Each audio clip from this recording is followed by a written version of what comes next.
Hi, ನಾನು ನಿಮ್ಮ ವರಲಕ್ಷ್ಮಿ ಲಕ್ಷ್ಮಿ ಅಂತ ಕರೀತಾರೆ. ಆದರೆ ಎಲ್ಲಿ ಲಕ್ಷ್ಮಿ ಅಂತಾರೆ ಅಂದರೆ ನನ್ನ ಗಂಡನ ಮನೆ, ಗಂಡನ ಊರಲ್ಲಿ ವರನ ತೆಗ್ದಾಕ್ಬಿಟ್ಟು ಲಕ್ಷ್ಮಿ, ವರ ಅಷ್ಟೊಂದು ಭಾರ ಆಗ್ತಿತ್ತಂತವರಿಗೆ, ಕಟ್ ಮಾಡಿ ಬಿಸಾಕಿ ಬರೀ ಲಕ್ಷ್ಮಿ ಅಂತ ಕರೀತಾರೆ.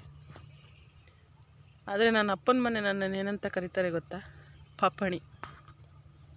ಎಷ್ಟು ದೊಡ್ಡವಳಾಗಿದ್ದೀನಿ, ನನಗೆ 2 ಮಕ್ಕಳಾಗಿದ್ದಾವೆ, ಆದರೂ ಅವ್ರು ಕರೆಯೋದು ಪಾಪಣಿ. ನನ್ನ ಹೆಸ್ರು ಹಿಡ್ದಾಗಲಿ, ವರ ಅಂತಾಗಲಿ, ಲಕ್ಷ್ಮಿ ಅಂತಾಗಲಿ ಏನೂ ಕರೆಯಲ್ಲ, ಪಾಪಣಿ, ಪಾಪ ಪಾಪ.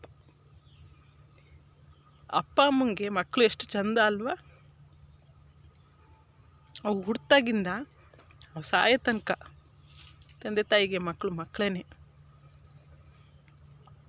ಗಂಡಾಗಿರಲಿ ಹೆಣ್ಣಾಗಿರಲಿ ಯಾವ ಭೇದ ಭಾವನೂ ಮಾಡಲ್ಲ ಮಕ್ಕಳ ವಿಷಯದಲ್ಲಿ. ಆದರೆ ಇರ್ತಾರೆ,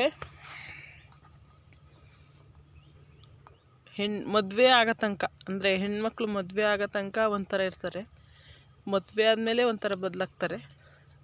ಗಂಡು ಮಗ ಮದುವೆ ಆಗೋ ತನಕನೇ ಒಂಥರ ಇರ್ತಾರೆ, ಗಂಡು ಮಗ ಮದುವೆ ಆದಮೇಲೆ ಒಂಥರ ಆಗ್ತಾರೆ. ಕೆಲವೊಬ್ಬರು, ಎಲ್ಲರೂ ಅಲ್ಲ, ಕೆಲವೊಬ್ಬರು ಮಾತ್ರ. ಹೇಗೆ ಅಂತೀರಾ?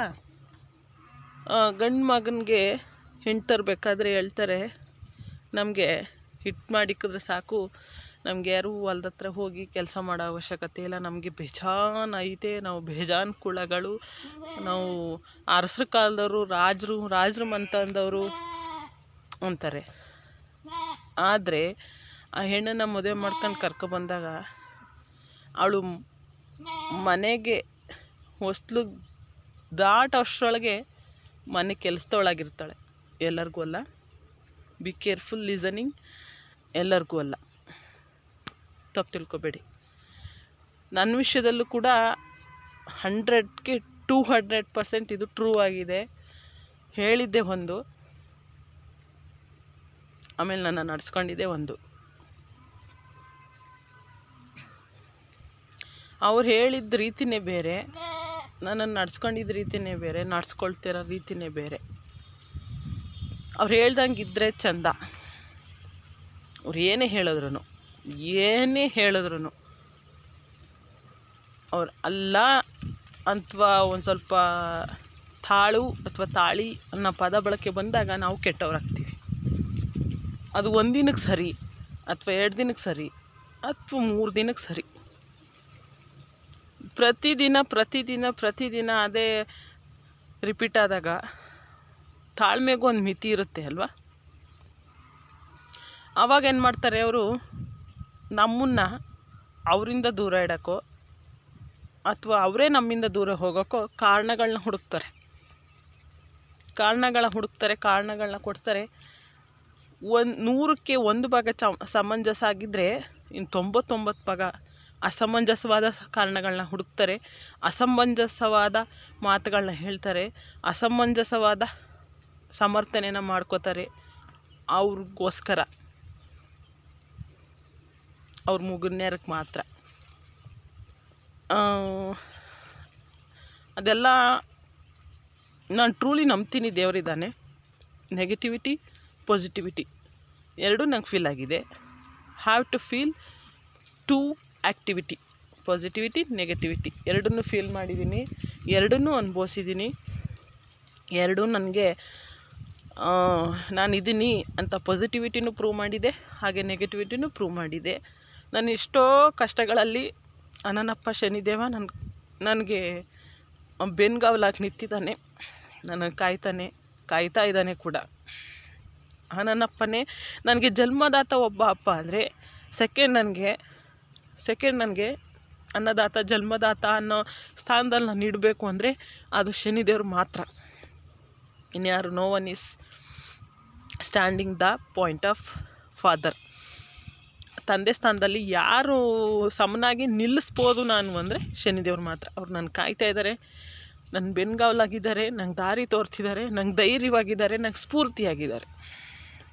ಥ್ಯಾಂಕ್ ಯು ಅನ್ನಪ್ಪ ಶನೇಶ್ವರಂಗೆ. ನನಗೆ ಯಾರೇ ನಿಂದನೆ ಮಾಡಿದ್ರು, ನನಗೆ ಯಾರೇ ಅನವಶ್ಯಕವಾಗಿ ಹರ್ಟ್ ಮಾಡಿದ್ರು ನನಗೆ ಯಾರೇ ನನ್ನ ತಪ್ಪಿಲ್ದೇ ನನ್ನನ್ನು ದೂರಿದ್ರೂ ನಾನು ಹೇಳೋದು ಒಂದೇ, ಅಪ್ಪ ಇದು ನನಗೆಲ್ಲ ಹೇಳ್ತಿರೋದು ನಿನಗೆ.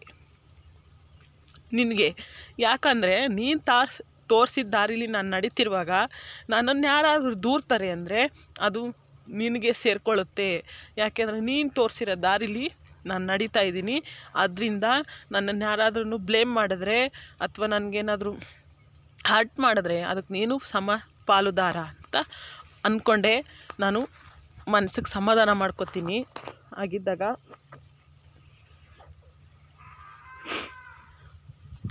ಅನವಶ್ಯಕವಾಗಿ ಯಾರು ಕೂಡ ಹರ್ಟ್ ಮಾಡಬಾರ್ದಲ್ವ.